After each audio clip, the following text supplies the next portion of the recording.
Good morning, class. We are looking at section 5.3, the fundamental theorem of calculus. There are many integration formulas we should be comfortable with. We've looked at the concept of areas and distances, okay? And there are various ways of calculation using the left endpoints, the right endpoints, the midpoints, and if we take a limit as n goes to infinity, it becomes the actual area under the curve. Then we looked at the definite integral, which is defined as the limit of the summation of f of x by delta x as n goes to infinity, where delta x is b minus a over n, and x sub I is a plus I delta x, which is in essence using r sub n. So that's by definition. And now what we want to do, we are going to go with the easy way out. Okay, so let's first look at what happens here. The fundamental theorem of calculus has two parts to it, class. In short, this is one. Okay, let me put numbers. The numbers don't really mean that much as far as I'm concerned, but I believe this is number one in your text and this is number two. In short, the integration of f of x dx from a to b, which is a definite integral, which is a number, can be calculated by finding any antiderivative and evaluate them at the end points, namely a and b. Number two says the derivative of the integral is the function itself. So the fundamental theorem of calculus is appropriately named because it establishes a connection between the two branches of calculus, differential calculus and integral calculus. It gives the precise inverse relationship between the derivative and the integral. So one more time, look at number one and look at number two. All right, here's the theorem. We're going to read it and we're going to try to prove that in a moment. So let f be a non-negative continuous function over the interval of 0 to b. Let a of x be the area between the graph of f and the x-axis over the interval of 0 to x, where x is between 0 and b. Then a of x is differentiable function, okay, where f a prime becomes lowercase f. To find the area under the graph, find any antiderivative of capital F, antiderivative capital F of f, lowercase f, evaluated at the end points and calculate f of b minus f of a. The result is the area under the graph over the interval. Then the definite integral of f from a to b is defined as such. As you can see, the idea is that this limit is the definition. This is the definition.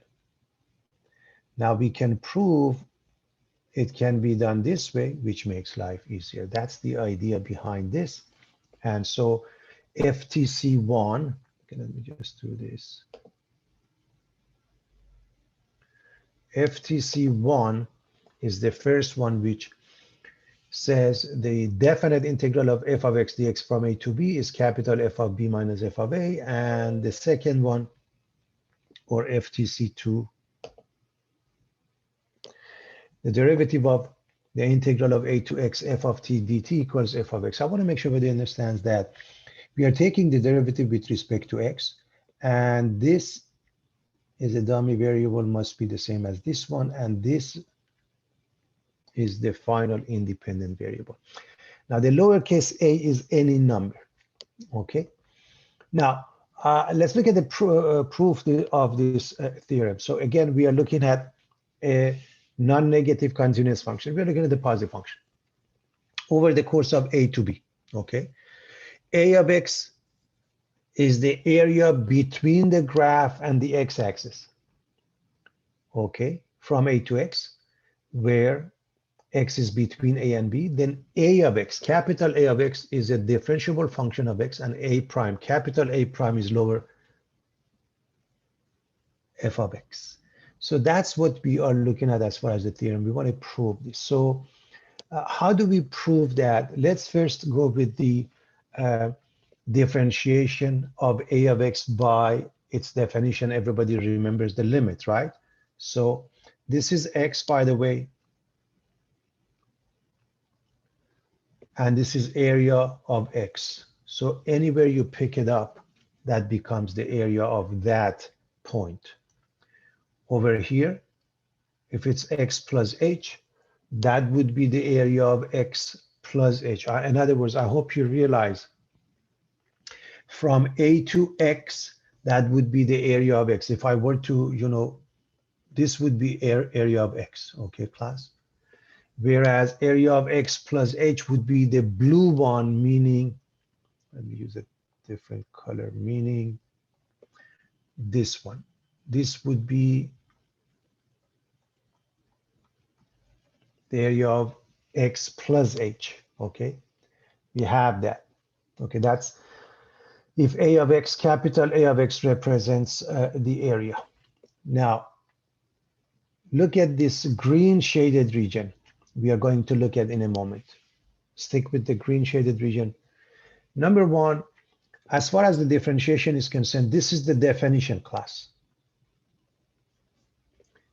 A prime of x is the limit of a of x plus h minus a of x over h as h approaches 0. This is by definition of differentiation on the one hand. On the other hand, if you look at the green dashed region, what do we have? We almost have a rectangle. So take a look at how we calculate the area of that rectangular piece, okay? So a of x plus h minus a of x, that would be the green shaded region, okay? Just based on how we have defined a of x. But that rectangular piece has the width, okay, times the height, where the width, I hope you realize, class, this width from here to here is h. So h times the height. H times the height. Now, what is the height? Roughly f of x. But understand, f of x is not the same as f of x plus h. So this is a rough estimate. We take one of the endpoints, it doesn't matter. So what we are saying is that this is an approximation of that. Obviously, this approximation gets better as h becomes what? Smaller and smaller, right? So let's take a limit and let h go to 0. So we are going to take a limit of f of x equals a sub x plus h minus a sub a of x over h as h approaches 0. So take a look at this one. Again, we are dealing with this, and we know this is an approximation, and we can take a limit. And remember, when h goes to 0, becomes identical. This is important to see. Let me just put a different color up here. And so this one, class, is an approximation, and when h goes to 0, becomes exact. On the one hand, we have this. On the other hand, a prime by definition is this limit. Look at the right side. Because the right side happen to be identical, the left side must be the same. Now, what is the right side of this equation is a prime. What is the left side? The limit of f of x as h approaches 0 is f of x. And so we proved capital A prime is lowercase f of x, which is the proof of FTC 1. FTC 1 class. This is the proof of that. All right, let's use it now. As of this section, not the previous section, we can use the easy way out. So let's do that. We want to integrate this. So we just write 1 over 8x to the power of 8. And we don't write the constant because the constant will go away and it has no bearing. Okay. You plug in 1 and you plug in 0. 0 makes it 0. So just 1 makes it 1 over 8 and you're done. So take a look at this tip. I can't emphasize this enough. There is no need for a constant because it will go away, class. All right. I hope you remember this is the same as 1 over x, therefore is a natural log. So the answer is ln2 minus ln1, and I hope you remember that ln1 is 0. This one is 0, class. Okay. Now, if we didn't put an absolute value, it's fine because the limits a and b are both positive. However, take a look at this example. We must put an absolute value because the limits are no longer positive. And so what happens here? You get ln of the top minus ln of the bottom. And if you didn't have an absolute value, it wouldn't work. Ln of -1, that means ln1, which is 0, minus ln of absolute value of -2 is ln of 2, so minus ln2.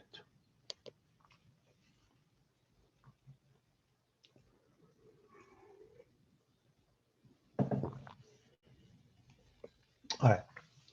The integral of 0 to pi sine x dx. Okay. If you recall, the derivative of sine is cosine. The integral of that is negative cosine. So minus cosine pi minus cosine 0. And I hope you remember that cosine pi is -1, cosine 0 is +1. So you have minus -1, and then minus -1, and they add up to 2. Okay, they add up to 2. And pay attention to the tip. I can't emphasize this enough, class. Okay.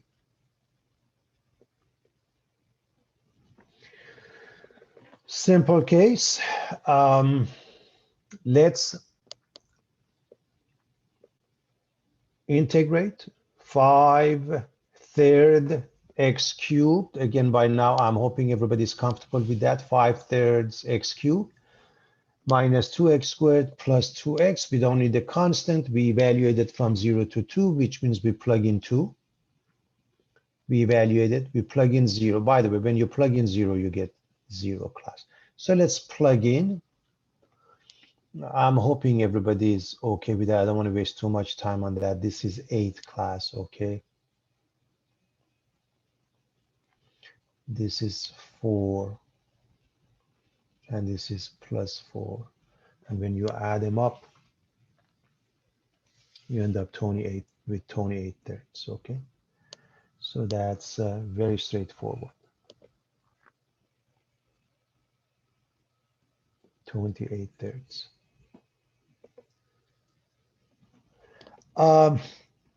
Again, as we did with differentiation, we have a rational expression. We can simplify or divide. This is one piece, giving us 4v cubed. This is the second one, minus 3. So that's the first step. And now it's simple. 4v cubed gives us v to the power of 4, minus 3 gives us minus 3v, and evaluation from 1 to 2, class, that becomes a simple algebra. I hope everybody is comfortable with that. So plug in 2, plug in 1. When we plug in 2, we get 2 to the power of 4 minus 3 times 2, and when we plug in 1, basically 1 minus 3. So this is obviously 16 minus 6. So this is 1 minus 3. So plus 2. Okay. There you have it.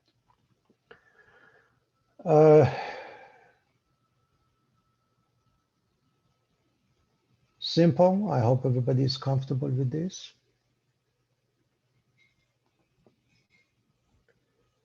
We did this before. We didn't evaluate it from 2. I hope you remember that. We cut it into 3 pieces. And the first one is simply x. The second one is a natural log, minus 7 natural log of x. And the last one becomes minus 2 over x. This is in your notes, but quickly This is 2x to the power of minus 2. And so 2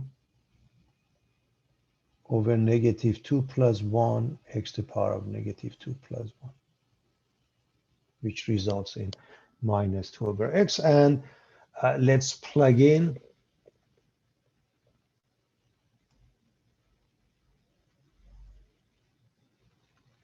Okay. So basically what happens is that this goes to 0, right? Because ln 1 is 0. So 1 minus 2, this is negative 1. Okay.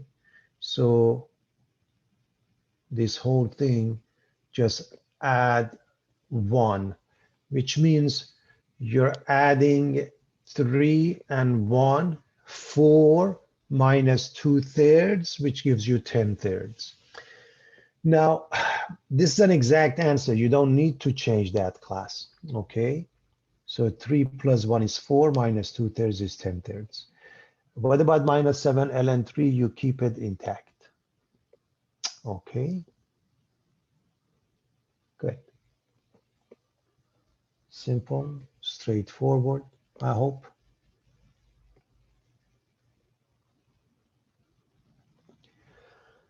Again, we've done part A, okay? So we know the answer is t plus sine t.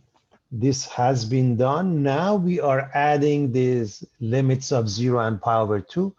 So if you plug in pi over 2, you get pi over 2 plus sine pi over 2 minus, when you plug in 0, t becomes 0, sine of 0 becomes 0. So this is your answer, and sine of pi over 2 is 1.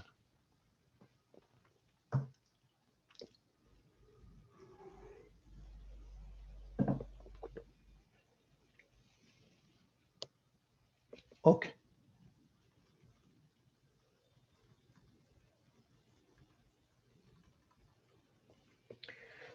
Let's look at the next one, and we are going to replace the square root of x with x to the power of 1/2. We replace the x with square root of x with x to the power of 1/2, and this is what we get. Now, 5 divided by 3/2 plus 1, x to the power of 3/2 plus 1. Same thing here, 3 divided by 1/2 plus 1, x to the power of 1/2 plus 1. You don't need the constant because you are evaluating everybody. So 1 plus 3/2 is 5/2. 5 over 5/2 is simply 2. This one is 3/2. This one is 2. So that's what we have. 2x to the power of 5/2 plus 2x to the power of 3/2. We evaluated from 1 to 4. So plug in 4, plug in 1. First, this one is 2 plus 2 or 4, okay, class? So minus 4, that part, because 1 to any power. But just a quick work on this one. 4 to the power of 5/2 is square root of 4 to the power of 5, which means 2 to the power of 5, which means 32 times 2 makes it 64. 4 to the power of 3/2 is square root of 4 cubed, 2 cubed, 8, 2 times that makes it 16. Minus 2 plus 2 is 4, and you get 76. Simple calculation, you can do it on your own. I wouldn't worry about that.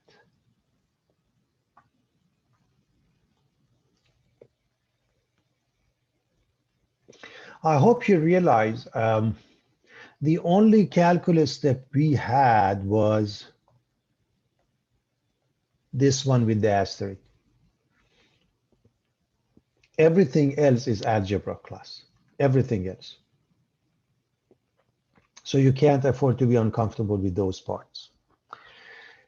Here's another example. We want to evaluate this integral. And by the way, if you look at the explanation here, if you have this one if you have this one, really makes no difference, just in case.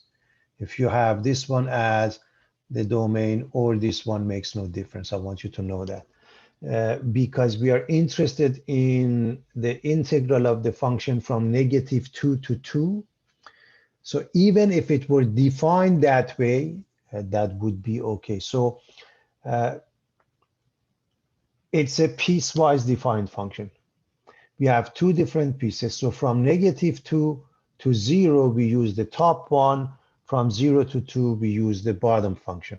So that's the really only thing that distinguishes this question from other questions, and that is a piecewise defined function. Now, I don't think anybody has any problem evaluating this. I hope you don't.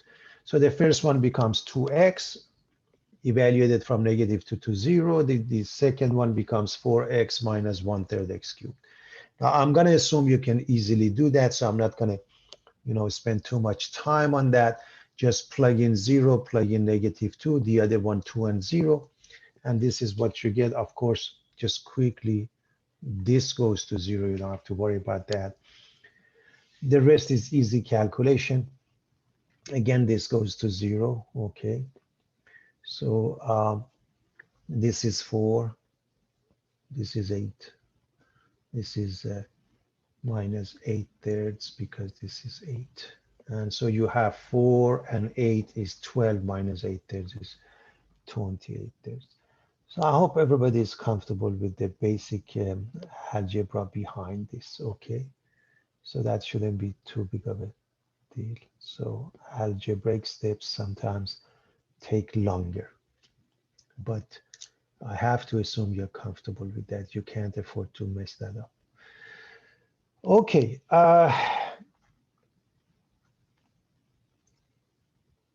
The integral of -1 to 2, 4 over x cubed dx is equal to this and is equal to 3/2. And that's not a true statement. Can anybody tell me what's wrong with this statement? There is something wrong. Anybody notices what's wrong with this statement? Why it doesn't work that way?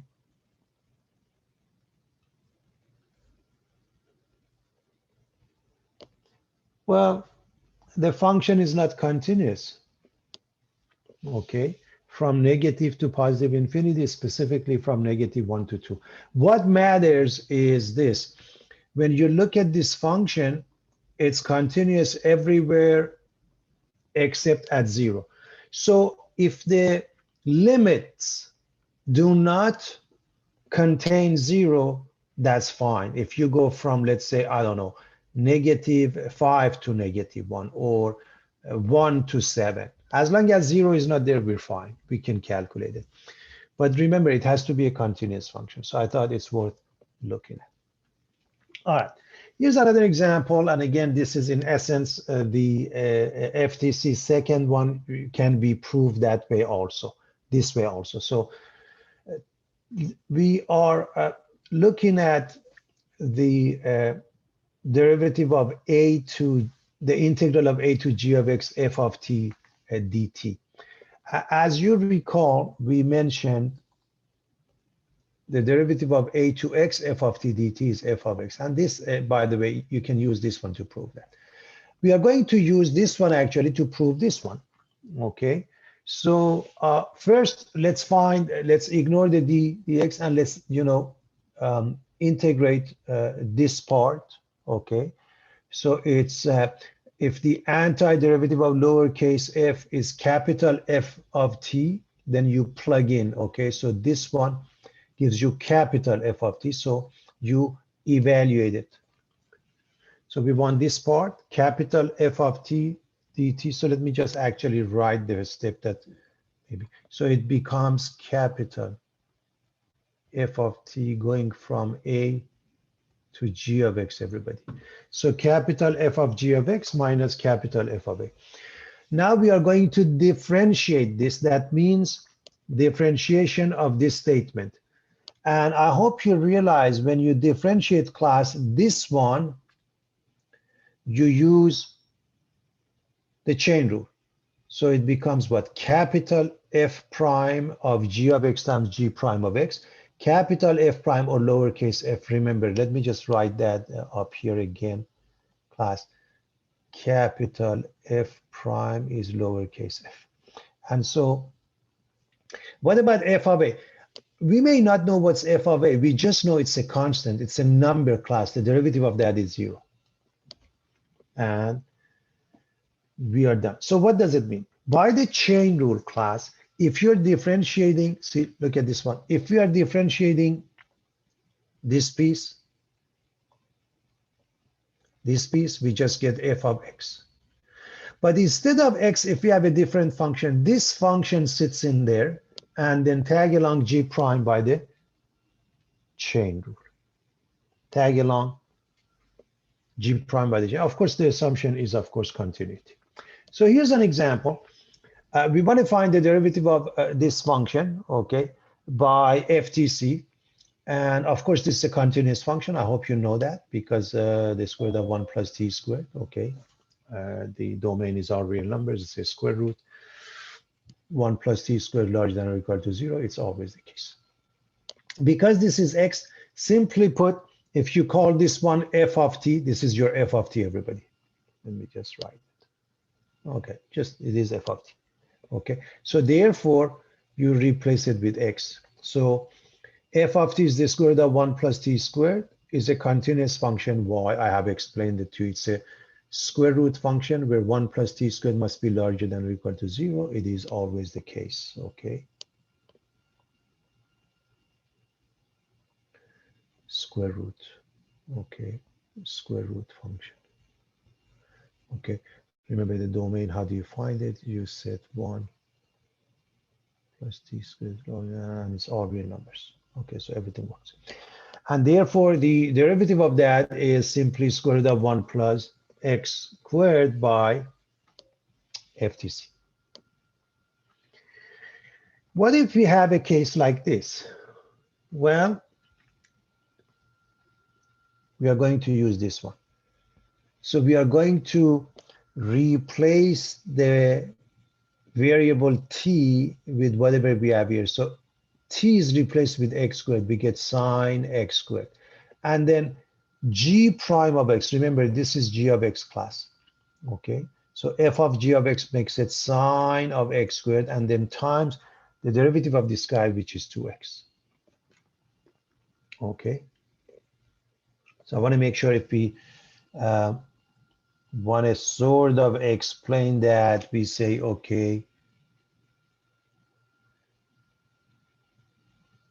f of t sine t, g of x equals x squared.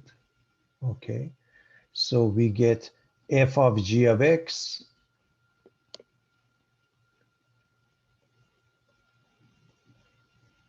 times g prime of x, and we put the 2x in front. That's really the idea. Okay. You could also do this, class. Take a look. You could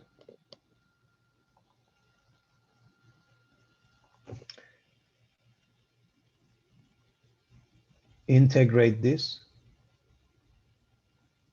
becomes negative cosine t, evaluate it from 1 to x squared, and then differentiate. I highly recommend you try this. So one more time. When you integrate sine t, you get minus cosine t. Evaluate it from 1 to x squared, and then differentiate it, it gives you the same answer. Try that one, class. All right. And this is question 78. How about this one? If we want to differentiate now where the bottom and the top are both functions instead of the bottom being a number. Well, we already remember how it's done when it's a number. Okay, so we are going to use that, everybody. We are going to use that and expand it. How about that? We are going to use that and expand it, which means we are simply going to rewrite this as follows.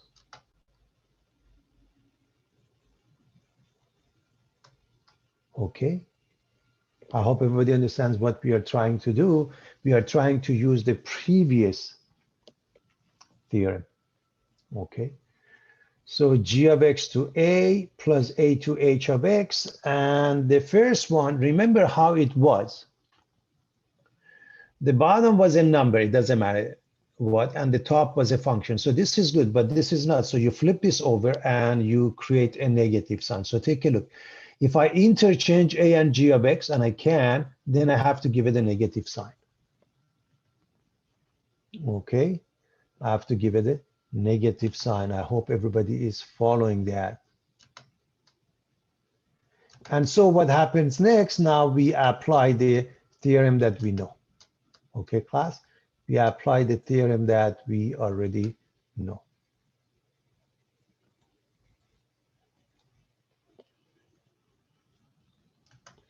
Negative sign remains.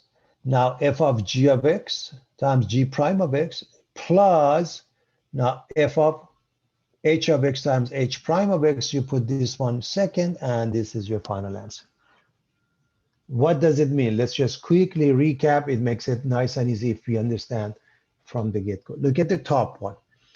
What this says, plug in h of x and then times h prime of x, minus plug in the bottom one times g prime of x. Very straightforward, class. Okay, very straightforward. I hope everybody is okay with that.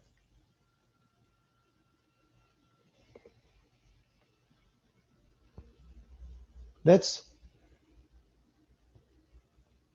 look at some examples for that. All right, let's first start with what we did before, the original one, when we looked at, okay? So the derivative, when we are going from a number, a constant, such as a or 1, doesn't matter, any number, pick any number, doesn't matter. And the top is a function, you just put the function in. So in this case, tan t, so I'm going to put the function in, becomes tan of x squared plus x, that's f of g of x, times g prime of x, times the derivative of x squared plus x, which is what? 2x plus 1, and I'm going to put it in front. I hope you see it's very straightforward, class. One more time, plug in x squared plus x, and then times the derivative of that. So that's the first one we used. Okay, class? That's the first one we used.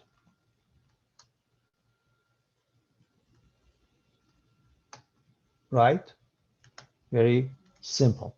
Now, let's look at another example. Now what's going on? Well, here's the second one we use. Look at the bottom. If we have two functions, the bottom is a function and the top is a function, okay? So here's f of t. So f of t is t squared. Replace the t, everybody, with the top. So you get sine x to the second power, or sine squared x. And then times the derivative of that. The derivative of sine is cosine x.